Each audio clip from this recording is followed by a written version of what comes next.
ফালতু কাজে সময় নষ্ট করা উচিত নয়। তোমরাই বলো বিয়ের গেলে দুনিয়া আখেরাতে কি লাভ হয়? এটা হলো অনেক রকমের ক্ষতি হয়। তোমরা কি জানো বিয়ের গেলে চার ধরনের ক্ষতি হয়? 1 সময় নষ্ট, 2 সম্মান নষ্ট, 3 স্বাস্থ্য নষ্ট, 4 ইমান ও আমল নষ্ট।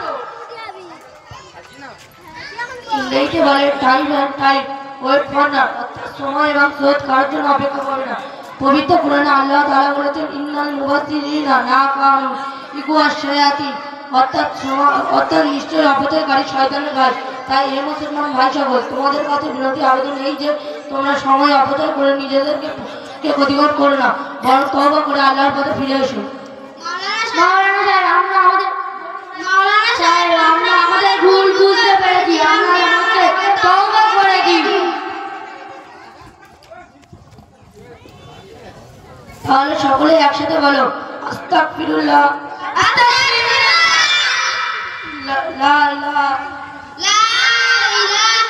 আস্তাগফিরুল্লাহ আল্লাযী লা ইলাহা ইল্লা হুয়া হাইয়ুল কাইয়্যুম ইলাইহি আসসালামু আলাইকুম ওয়া রাহমাতুল্লাহি ওয়া বারাকাতুহু।